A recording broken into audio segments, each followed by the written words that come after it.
Hundreds in Minnesota rallied to support a trans student outed in a bitter election. Watch this. We stand with trans kids. It's a message that people like 16-year-old Kahea Sloan, a transgender boy, needed to hear. What kind of like spoke to me the most was just, how many people are here, and it feels really good to know how many people in this area care about me. But all those signs Saturday weren't just for Kahea, and they weren't just because. They were in response to pain experienced by one family for simply having a child who chose to express themselves. Looking out here, this is amazing, and thank you.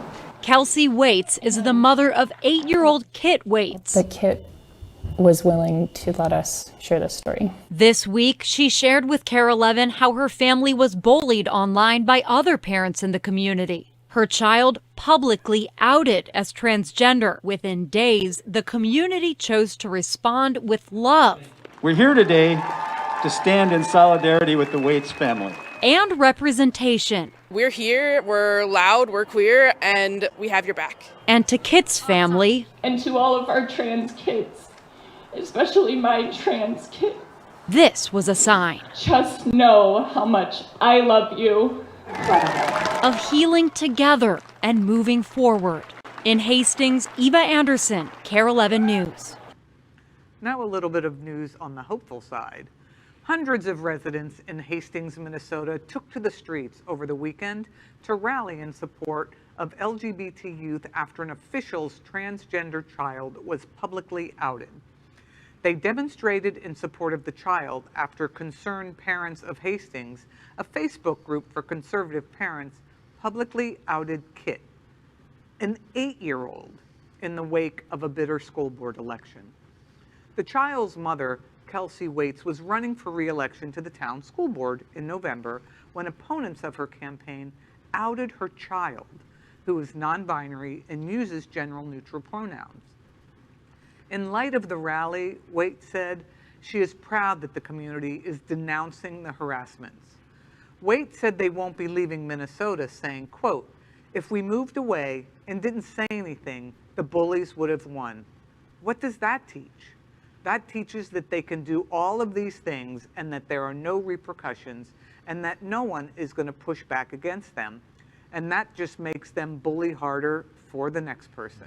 I think the biggest part of the story, this is Minnesota. And kids like Kit and Kahea now see that there are people in the community that actually support them at their young age and what they're going through. And finding support as gay or lesbian is hard enough. As a trans kid, it's rarer than hen's teeth, to use a country saying. But I just loved seeing all those people out there to support them. It's amazing. And coming from a political family, I'd be willing to bet that Kit one day goes on to make something great of this experience, which otherwise could have been a horrible one. Right. It is that community support that's going to make whatever is possible in Kit's life related to this possible. It can't be understated. And you know what? This is a wretched trope, outing and weaponizing a politician's child's sexuality, but it appears that those days are waning. Not only with this, 3 years ago, I don't remember if you remember the special election in Alabama, where a Democrat Senator Doug Jones won a seat for 2 years, and they outed his kid as gay. And you know what? Alabama said, "We're going to elect you anyway," and that's Alabama. So I think hopefully this type of terribleness, this strand of it at least, may be coming to an end. It's just horrible, but that all of these attacks on the children, and they have no shame, they have no boundaries. That's the point. Once upon a time, the Obama administration, President Obama's children were off limits for everyone, left, right, media, everyone.